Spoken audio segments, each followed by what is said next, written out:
she is on my finger. Yeah, she's not interested in biting me or anything. Mike Trout here, and I'm getting ready to shoot off, and I'm compiling all the emails about folks who have sent me notifications about giant hornets in America. And they're here. Giant hornets have been in America.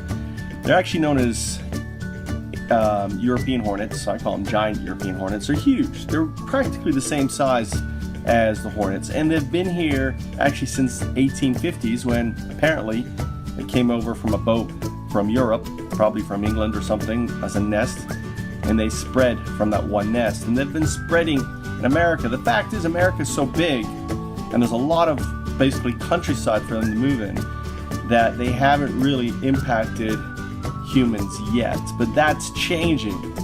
I want to read to you this one email. I have just seen your show on Animal Planet. My family has been terrorized by these giant hornets for the last 4 years. It has been so bad that last year I screened in our carport so that we could have a safe place to get some outside time.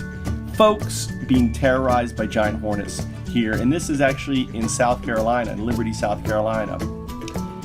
I have searched my yard and trees, neighbor yards, for some signs of a nest and had no luck.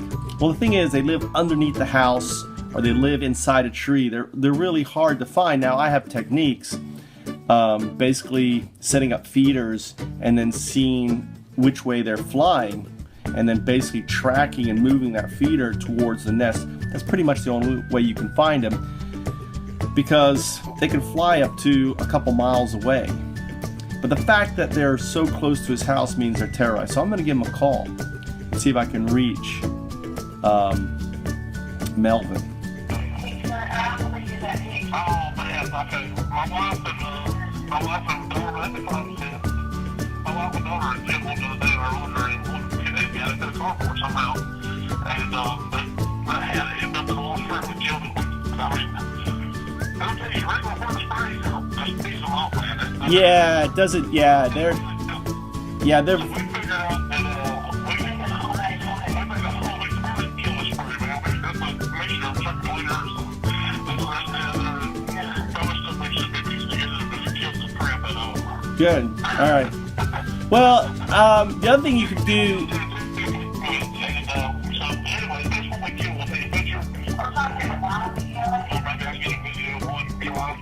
Okay. In there, yeah, and you could. The other thing you'd do is set up traps. Basically, it's you can take a gallon and cut a little triangle in it and push it in at the top, so it's a little little triangle, little flap they can enter, and just put some cheap wine in there and some some fruit. Add some water, and you can set that outside, and they'll be attracted to it. They'll go in there and they'll drown in the in it.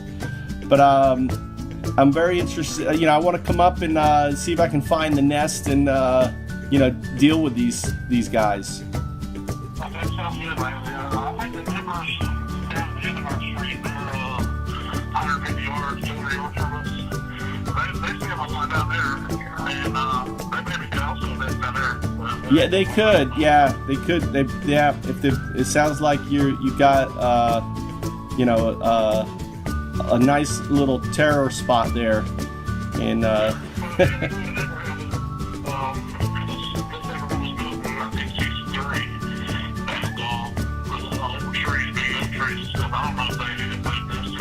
they do. They will. If there's a hole in the tree or something.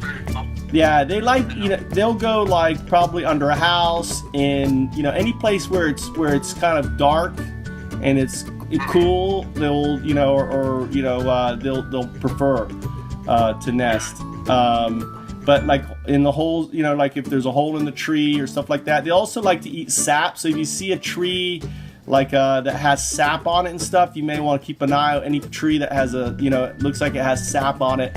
Probably they won't eat. I've seen a swarm of them on a tree with sap, but not in my neighborhood, in another neighborhood 3 miles from here. I've actually seen them on the trunk of a tree. I mean, probably 50 of them on a sap. Yeah, they'll eat the sap. They'll eat the sap, and they're very, they also go after bees and anything else, that's opportunistic for them. So, all right, well, I'll look forward to get that picture from you, and as soon as I get dates, I'm trying to figure out maybe hit another place, but I'll probably definitely want to come and help you guys out, and see what we can do. All right, Melvin, I'll talk to you later. Yeah.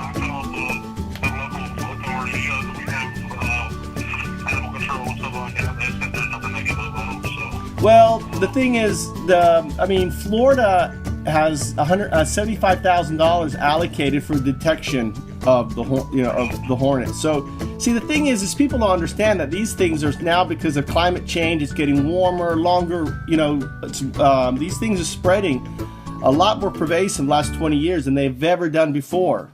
And there's going to be a much bigger problem with them. And with our bees in crisis, these can be the tipping point where, they're hungry. They see a bee hive, they're just going to go after that beehive and just tear it up.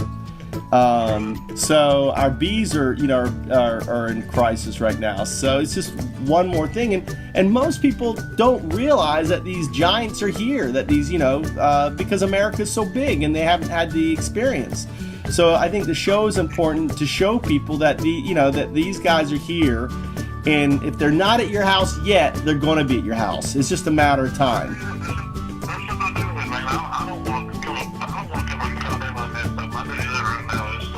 Yeah, can you imagine like working on doing a plumber and going under a house, and all of a sudden there's a nest right there, and that's just a horror story, or your wheat.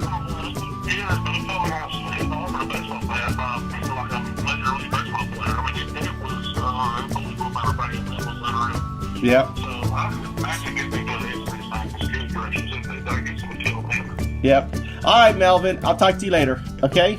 It's good chatting with you. Okay, bye.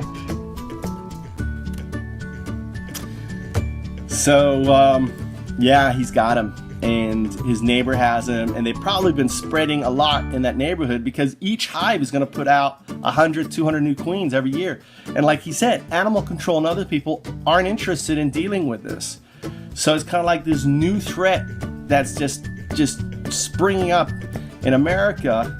And like I said, the biggest thing that be concern to me is not only the potential danger to human life, but the damage that these guys can inflict on our bee population that's already weakened because of Monsanto and all these other agrochemical companies that are poisoning our water, poisoning the bees. They're weak, and all of a sudden these predators, which are much bigger, and the reason why they're not affected by pesticides is because they eat not only the sap out of trees, they also eat the excretion of the grubs that they have and put out there. Mike Trout here, just getting ready to go hunting killer hornets in America. So if you've seen these killer hornets, you let me know, because I want to come out there and help you.